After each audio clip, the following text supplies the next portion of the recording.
pasensya na kasi ayaw natin sumortcut eh. At dahil hindi soundbite ito, legal proceeding ito, kaya hintayin na lang natin ang nangyayari. At then maraming trabaho bago ito na huwag natin sayang.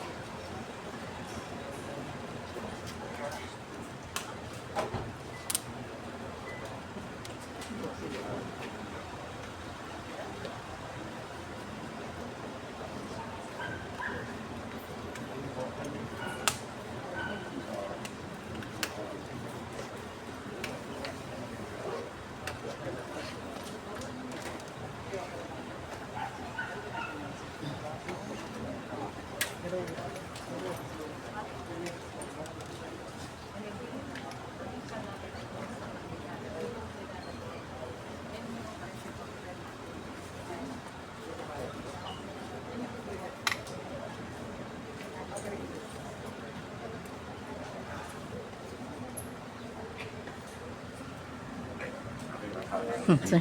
Thank you, sir. Dito muna tayo. Ongoing daw yung investigation.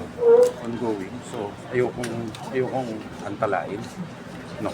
Sir, may mga workers na sinasabi nilang yung na-trauma talaga sila. Meron po ba kayong mga gagawin para po mawala Kaya na nga yung may trauma? DOH eh. Yung DOH po ang Oo, hala. may DOH at saka DSWD, yung tinatawag nilang PTSD at saka trauma, PTSD and other psychological interventions. Katulad din ng mga nabibiktima ng earthquake at saka baha at saka bulkan, ganun din. So, ito, trabaho ng OCD na i-coordinate itong lahat. At nandiyan na si General Sigaron na nagko-coordinate na sa mga RD ng from ahensya.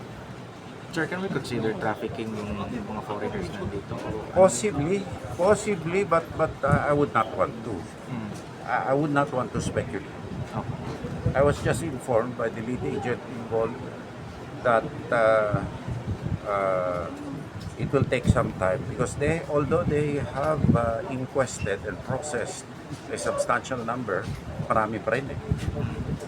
Sir, ano pong ebidensya po? Marami daw, kaya hayaan na natin. Hindi ba pwede man? Hindi Kita pwede. sa media. Hindi pwede. Sa ngayon may pagkakataong kayo pag na-process na ng piskal yan. Okay. Kasi hindi porke nakuha mo yung ebidensya, kailangan i-preserve mo yan,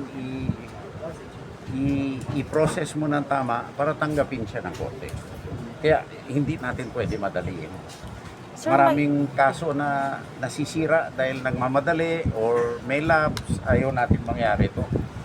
Sir, yung nuclear chemicals, ano po ba? Hindi pa established yun.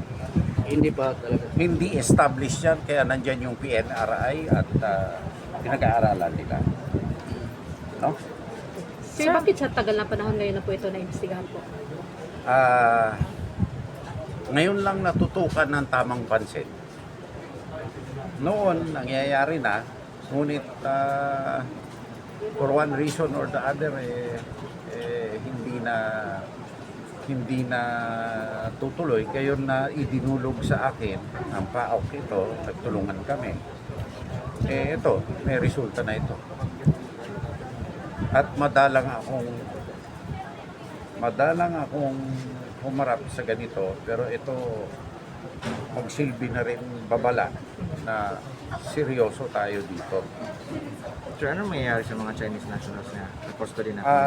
Well, it's up to the court and it's also up to the Bureau of Immigration. Do you have numbers, sir? Chinese. No, I cannot give specifics. I can just answer you with what I know is the legal process. Sir, Sa may... babae, Mga babae na Chinese. ay hindi ko alam eh. Hindi ko alam. Parang juez ha. Parang piskal ha. Pwede ka mag-abogado. Sir, may ilan sa mga trabahante na sabi nila kinapkapan daw sila paglabas nila. So what's the purpose of that po, sir? Kahapon? Baka natural crime scene ito. Natural. Crime scene ito, kakapanta talaga. Kung may nag-i-spirit out ka ng kontrabando, natural crime scene ito. Kaya nga, silyado ito, may tape ito na ano, at ang crime scene na to, hindi lang obstruction of justice, kapag pinakialaman mo yan, contempt of court pa, kasi korte na nga ang may ano dito eh. Binibigyan natin ng galang ng korte. Sir, maliban sa Sanja dito sa Taguan, Misamis Oriental, meron pa bang ibang kumpanya gaya nito, sir, dito sa Misamis Hindi ko Oriental? masasabi muna. Hindi kami magsasabi ng ganyan eh. Basta kung anong resulta ng aming operations at klaro, malalaman ng ating mga kababayan. Para hindi naman sabihin na nananakot lang tayo na basta-basta. So pinapangalagaan din natin na careful din naman tayo. Sir, may other business ventures po ba yung may-ari ng Sanjia? Nasasabi nung araw, nandyan yan testimony niya nung inimbestigahan yan sa Senado eh. So, yung nature ng business po, sir, is it also illegal, sir? Or Well, yeah, ostensibly hindi. Pero sa nakikita namin dito, illegal na to.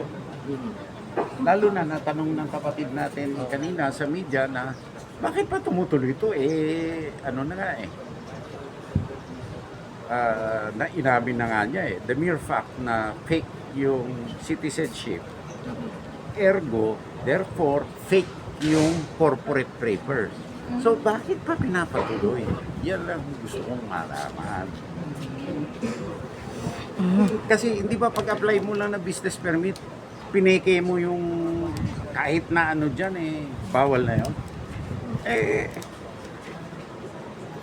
Yun ang gusto rin natin malaman after a while. Salamat, sir. Thank you, sir. Thank you, sir. Thank you.